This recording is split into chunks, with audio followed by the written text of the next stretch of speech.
Kamati ya uendeshaji na usimamizi wa ligi ya bodi ya ligi kuu Tanzania TPLB katika kikao chake cha Machi 28, 2025 ilipitia mwenendo na matukio mbalimbali ya ligi na kufanya maamuzi yafuatayo. Bwana, kwa upande wa ligi kuu ya NBC, mechi namba 148 Simba dhidi ya Dodoma Jiji, mchezo ambao ulimalizika kwa Simba kuibuka na ushindi wa magoli 6-0. Bwana, timu ya Dodoma Jiji ya mkoani Dodoma imepewa onyo kali kwa kosa la kujumuisha mchezaji mmoja pekee kutoka timu za vijana baada ya wawili kwenye orodha ya wachezaji 21 kwa ajili ya mchezo tajwa hapo juu, kinyume na matakwa ya kanuni ya 17 kifungu cha 6(62) ya ligi kuu kuhusu taratibu za mchezo. Adhabu hii ni kwa mujibu wa kanuni ya 17 kifungu cha 62 ya ligi kuu kuhusu taratibu za mchezo. Mechi namba 166 Mashujaa FC dhidi ya Yanga, mchezo ambao ulimalizika kwa Mashujaa kukubali kichapo cha goli 5-0. Klabu ya Mashujaa imeadhibiwa kwa kutozwa faini ya shilingi milioni 5 kwa kosa la wachezaji wake kuonekana wakifanya kitendo ambacho si cha kawaida na kilichohusishwa na imani za kishirikina. Baada ya kushuka kwenye basi lao, wachezaji wa klabu hiyo waligeuka na kuanza kutembea kinyumenyume wakitanguliza migongo wakati wakiingia kwenye mlango wa kuelekea vyumba vya kuvalia. Adhabu hii ni kwa mujibu wa kanuni ya 47 kifungu cha 51 ya ligi kuu kuhusu udhibiti kwa klabu. Lakini mechi namba 172 JKT Tanzania dhidi ya Ken Gold, mchezo ambao ulimalizika kwa sare ya goli 1-1, klabu ya Ken Gold ya mkoani Mbeya imeadhibiwa kwa kutozwa faini ya shilingi milioni 1 kwa kosa la kukataa kutumia chumba maalum cha kuvalia kwa kile walichoeleza kuwa kulikuwa na harufu mbaya kwenye choo cha chumba hicho. Hata hivyo, taarifa za maofisa wa mchezo huo zilieleza kuwa hakukuwa na harufu mbaya iliyoelezwa na maofisa wa klabu hiyo. Jambo hilo ni kosa kwa mujibu wa kanuni ya 17 kifungu cha 20 ya ligi kuu kuhusu taratibu za mchezo, na adhabu hii ni kwa mujibu wa kanuni ya 17 kifungu cha 62 ya ligi kuu kuhusu taratibu za mchezo. Mechi namba 179 Tabora United dhidi ya JKT Tanzania, mchezo ambao ulimalizika kwa JKT Tanzania kuibuka na ushindi wa goli 2-1. Klabu ya Tabora United ya mkoani Tabora imeadhibiwa kwa kutozwa faini ya shilingi milioni 1 kwa kosa la kuchelewa kuwasilisha orodha ya wachezaji na viongozi wa benchi la ufundi kwa ajili ya mchezo tajwa hapo juu. Tabora waliwasilisha orodha hiyo saa 9:23 alasiri badala ya saa 8 kamili mchana, jambo ambalo liliathiri kwa kiasi kikubwa maandalizi ya mdhamini mwenye haki ya matangazo ya runinga Azam Media Limited kurusha mchezo huo, ikiwemo kuchelewa kuanza kwa mahojiano ya makocha kabla ya kuanza mchezo huo. Jambo hilo ni kosa kwa mujibu wa kanuni ya 17 kifungu cha 6 ya ligi kuu kuhusu taratibu za mchezo, na adhabu hii ni kwa mujibu wa kanuni ya 17 kifungu cha 62 ya ligi kuu kuhusu taratibu za mchezo. Kwa upande wa ligi ya Championship ya NBC, mechi namba 155 Mbuni FC dhidi ya Songea United, mchezo ambao ulimalizika kwa Songea kuibuka na ushindi wa goli 3-2. Klabu ya Songea United ya mkoani Ruvuma imeadhibiwa kwa kutozwa faini ya shilingi 500,000 kwa kosa la kukataa kutumia chumba maalum cha kuvalia, jambo ambalo ni kosa kwa mujibu wa kanuni ya 17 kifungu cha 20 ya Championship kuhusu taratibu za mchezo.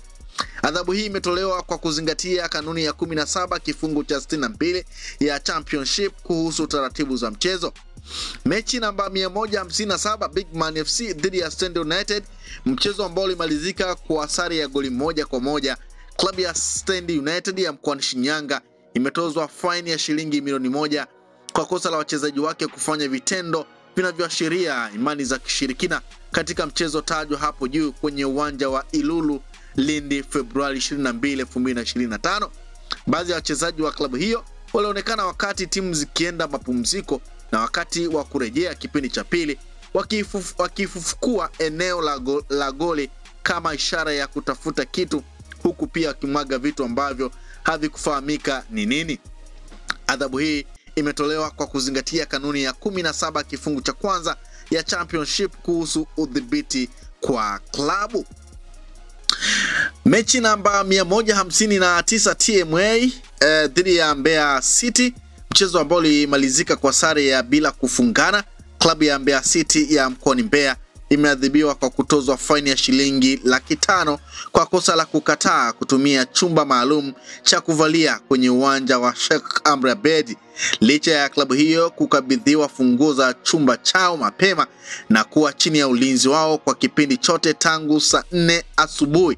Timu hiyo iligoma kutumia chumba hicho kabla na wakati wa mapumziko ya mchezo tajwa hapo juu, hivyo kulazimisha maofisa wa mchezo kuikagua ikiwa pembeni ya kiwanja.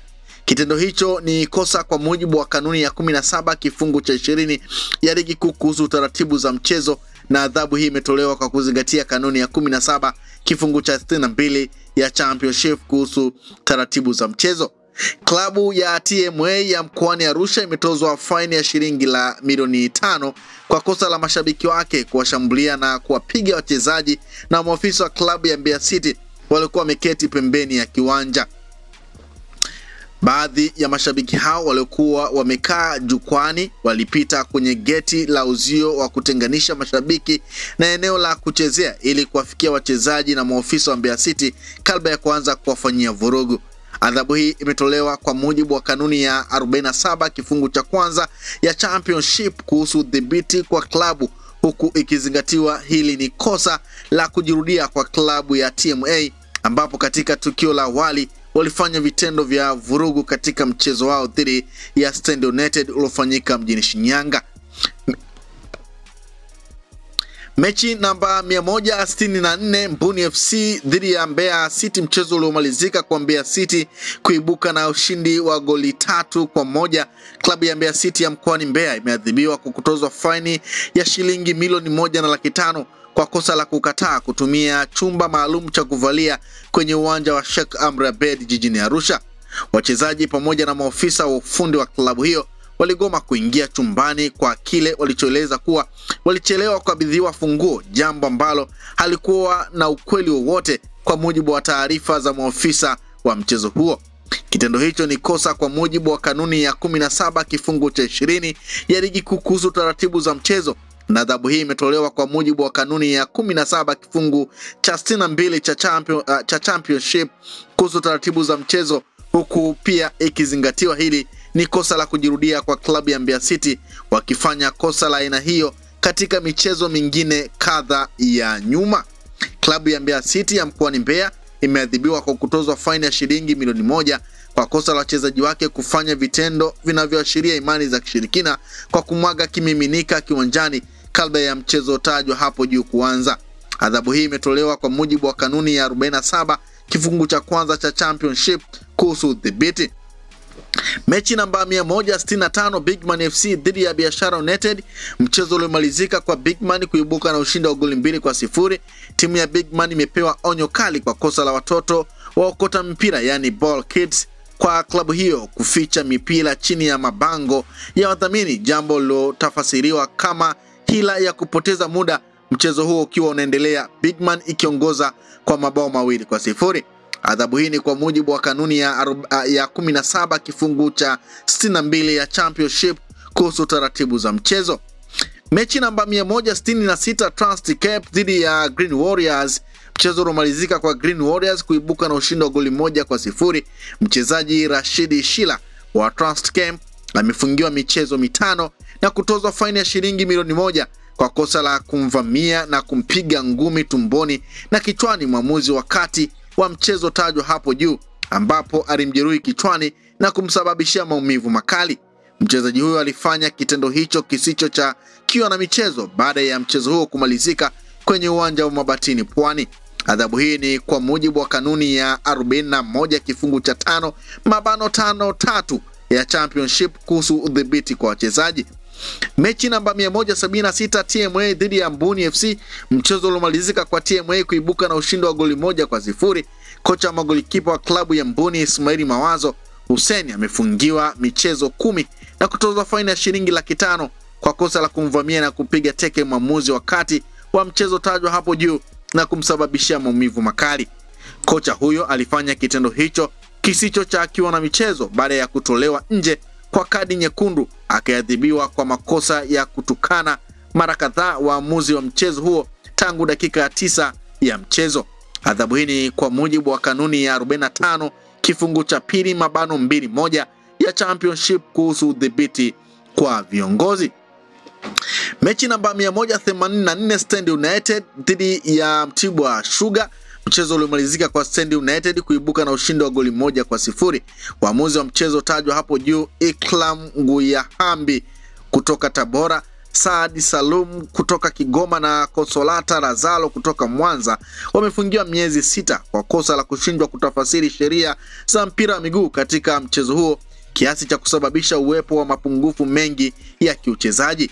Adhabu hii ni kwa mujibu wa kanuni ya 42 kifungu cha kwanza mabano 1(8) ya Championship kuhusu udhibiti kwa waamuzi. Kamati ya uendeshaji na usimamizi wa ligi ya bodi ya ligi kuu Tanzania imempeleka kwenye kamati ya maadili ya shirikisho la mpira wa miguu nchini TFF mjumbe wa kamati ya waamuzi TFF ndugu Isaro Chacha kwa kosa la kuonekana katika michezo kadhaa akiingia kwenye chumba cha waamuzi huku kifahamika kuwa yeye si sehemu ya maofisa wa mchezo huo. Uamuzi huu ni kwa kuzingatia kanuni ya 46 kifungu cha 17 ya Championship kuhusu udhibiti kwa viongozi. Mechi namba 187 Transit Cape dhidi ya Mbeya City. Mchezo uliomalizika kwa Mbeya City kuibuka na ushindi wa goli 3-2. Mwamuzi wakati wa mchezo tajwa hapo juu, Hashim Muhonde kutoka mkoani Lindi, amefungiwa miezi 6 kwa kosa la kushindwa kutafasiri sheria za mpira wa miguu katika mchezo huo, kiasi cha kusababisha uwepo wa mapungufu mengi ya kiuchezaji. Adhabu hii ni kwa mujibu wa kanuni ya 42 kifungu cha kwanza mabano 1(8) ya Championship kuhusu udhibiti kwa waamuzi. Kwa upande wa First League, mechi namba 38A Magnet FC dhidi ya Moro Kids. Mchezo uliomalizika kwa sare ya 1-1. Klabu ya Moro Kids ya mkoani Morogoro imepewa onyo kali kwa kosa la kuwakilishwa na maofisa 4 badala ya 5 kwenye kikao cha maandalizi ya mchezo yani MCM kuelekea mchezo tajwa hapo juu, kinyume na matakwa ya kanuni ya 18 kifungu cha pili mabano 2(2) ya First League kuhusu taratibu za mchezo. Adhabu hii ni kwa mujibu wa kanuni ya 18 kifungu cha 60 ya First League kuhusu taratibu za mchezo. Klabu ya Moro Kids ya mkoani Morogoro imepewa onyo kali kwa kosa la kuchelewa kuwasili kwenye uwanja wa Mabatini Pwani kuelekea mchezo tajwa hapo juu. Moro Kids walifika uwanjani saa 8:50 mchana badala ya saa 8:30 mchana, kinyume na matakwa ya kanuni ya 18 kifungu cha 15 ya First League kuhusu taratibu za mchezo. Adhabu hii ni kwa mujibu wa kanuni ya 18 kifungu cha 60 ya First League kuhusu taratibu za mchezo. Mechi namba 40B TRAFC dhidi ya Ruvu Shooting FC. Klabu ya Ruvu Shooting ya mkoani Iringa imeadhibiwa kwa kutozwa faini ya shilingi milioni 3 kupoteza mchezo tajwa hapo juu na kupokwa alama 15 katika msimamo wa First League kundi B 2024-25 kwa kosa la wawakilishi wa klabu kutokuhudhuria kikao cha maandalizi ya mchezo na timu kutokufika kabisa kwenye uwanja wa Majengo Kilimanjaro bila sababu za msingi, jambo lilosababisha mchezo tajwa hapo juu usifanyike.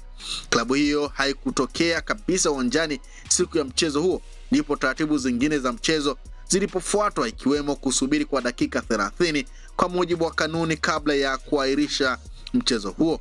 Kwa kosa hilo, Ruvu Shooting, klabu ya TRA, imepewa alama 3 na mabao 3.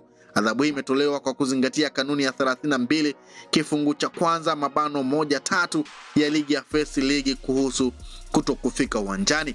Mechi namba 43A Africa Lyon dhidi ya Tunduru Korosho. Mchezo uliomalizika kwa Africa Lyon kuibuka na ushindi wa goli 3-0. Klabu ya Africa Lyon imepewa onyo kali kwa kosa la maafisa wake kuchelewa kuwasili kwenye kikao cha maandalizi ya mchezo yani MCM. Maafisa hao walifika kwenye kikao saa 4:30 asubuhi badala ya saa 4 kamili asubuhi. Adhabu hii ni kwa mujibu wa kanuni ya 18 kifungu cha pili mabano 2(2) ya First League kuhusu taratibu za mchezo. Klabu ya Tunduru Korosho ya mkoani Ruvuma imepewa onyo kali kwa kosa la kuchelewa kuwasili kwenye uwanja wa TFF Center Dar es Salaam kuelekea mchezo tajwa hapo juu.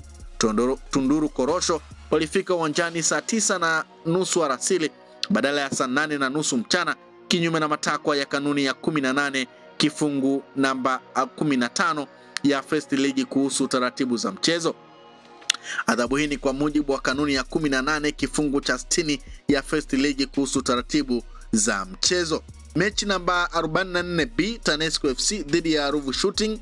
Klabu ya Ruvu Shooting ya mkoani Iringa imeadhibiwa kwa kutozwa faini ya shilingi milioni 3 kwa kupoteza mchezo tajwa hapo juu na kupokwa alama 15 katika mashindano ya First League kundi B 2024-25 kwa kosa la wakilishi wa klabu hiyo kutokuhudhuria kikao cha maandalizi ya mchezo na timu kutokufika kabisa kwenye uwanja wa Jamhuri Morogoro bila sababu za msingi, jambo lilosababisha mchezo tajwa hapo juu usifanyike.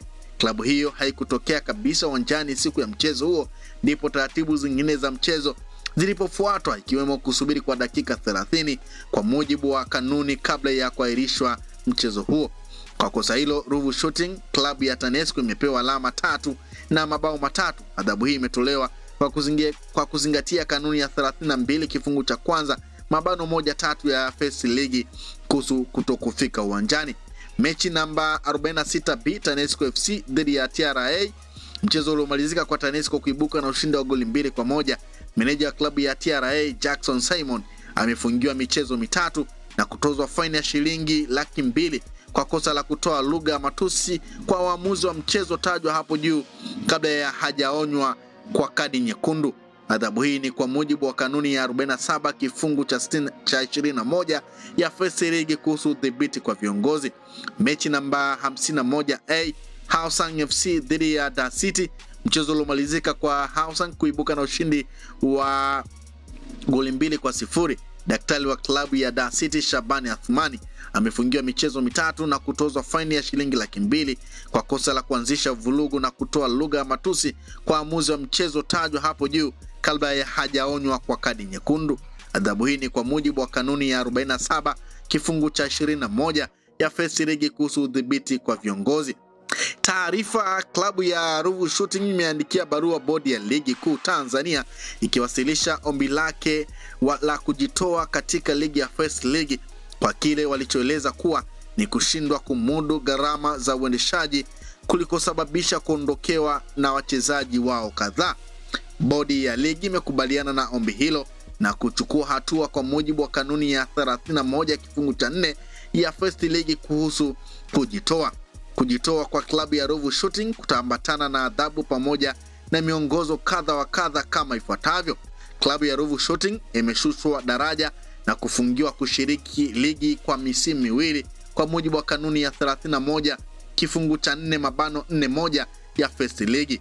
Matokeo ya michezo yote iliyowahi kucheza yatabaki kama yalivyo, na klabu zote ambazo hazijacheza na timu hiyo zitapewa ushindi wa mabao 3 na alama 3 kwa mujibu wa kanuni ya 31 kifungu namba 4 mabano 43 ya First League. Mabao yaliyofungwa na wachezaji wa klabu ya Ruvu Shooting yatafutwa, hivyo wachezaji wake hawataweza kushindania tuzo ya mfungaji bora.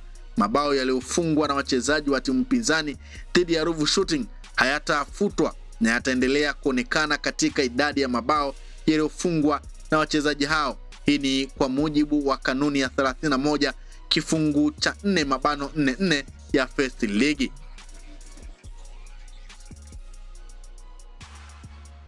Usisahau kusubscribe, like na kubonyeza alama ya kengele. Asante.